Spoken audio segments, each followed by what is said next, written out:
কি কি ভুল করলে ফেসবুক পেজ রেকমেন্ডেশন সাসপেন্ড হয়ে যায়।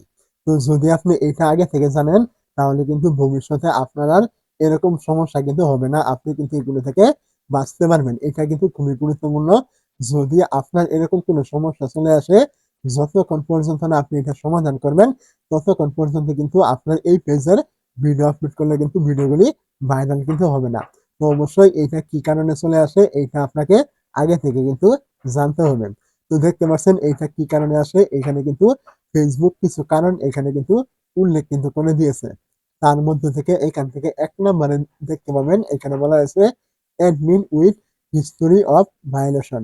মানে এখানে বলা হয়েছে আপনি যেই পেজটি আপনার ফেসবুক আইডির আন্ডারে খুলেছেন ওই ফেসবুক আইডিতে যদি কোনো রকম ভায়োলেশন বা কমিউনিটি স্ট্যান্ডার্ড এরকম মানে সমস্যা আসে, ওইটার কারণে কিন্তু আপনার পেজ এখানে কিন্তু রেকমেন্ডেশন সাসপেন্ড কিন্তু হয়ে যাবে।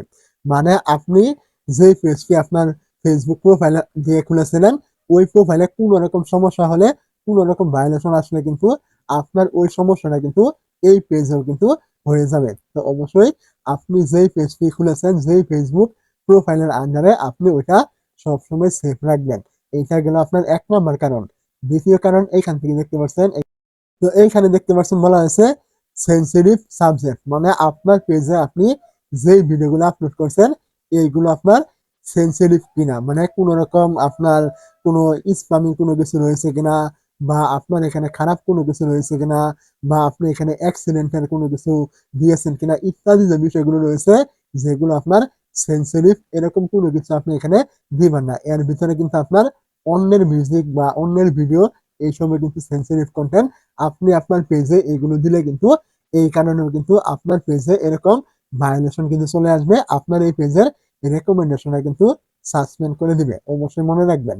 তো তারপর এখান থেকে দেখতে পাবেন ৩ নম্বরে যে বিষয়টা এখান থেকে বলা হয়েছে পেজের কমিউনিটি স্ট্যান্ডার্ড ভায়োলেশন। মানে এখানে বলেছে আপনার পেজের যে ফেসবুকের মনিটাইজ কিছু পলিসি আছে, যদি আপনি এইগুলো ভঙ্গ করেন তারপরেও কিন্তু আপনার এখানে কিন্তু এই সাসপেন্ডটা কিন্তু বন্ধ হয়ে যাবে। অবশ্যই ফেসবুক পেজে মনিটাইজ পেতে হলে বা এই রেকমেন্ডেশনটা টিকিয়ে রাখতে হলে আপনাকে ফেসবুকের সমস্ত মনিটাইজ পলিসি কিন্তু মানতে হবে। তারপরে এখান থেকে দেখতে পাবেন ৪ নম্বরে এখানে রয়েছে content is clickbait is spam. মানে এখানে বলা হয়েছে আপনি যে ভিডিওগুলো আপলোড করছেন ওই ভিডিওগুলোতে থাম্বনেল দিচ্ছেন, ওই থাম্বনেল টাইটেল এবং আপনার ভিডিও এক রয়েছে কিনা। মানে আপনি ভিডিও দিয়েছেন একটা, থাম্বনেল দিয়েছেন আরেকটা, টাইটেলে লিখেছেন আরেকটা, এটা কিন্তু আপনার ক্লিকবেট।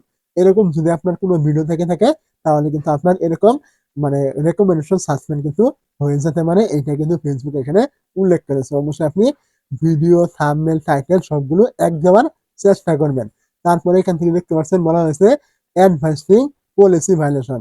মানে এখানে আপনি যদি কোনো রকম খারাপ কিছু নিয়ে অ্যাডভার্টাইজ রান করান বা স্প্যামিং কোনো কিছু বা জুয়া এরকম অনেক গেম রয়েছে, এইসব বিষয় নিয়ে যদি আপনি আপনার পেজে অ্যাড রান করান এই কারণেও কিন্তু আপনার এখানে আপনার এরকম সমস্যা কিন্তু হতে পারে। তো অবশ্যই এই যে ৪-৫টা সমস্যা রয়েছে যদি আপনার ফেসবুক পেজে এগুলো কখনোই না করেন তারপরে কিন্তু কখনোই আপনার এরকম সমস্যা কিন্তু হবে না। অবশ্যই এই সমস্যাগুলি থেকে আপনারা সবসময় সতর্ক থাকবেন, এইগুলো যেন আপনার পেজে কখনোই যেন না হয়।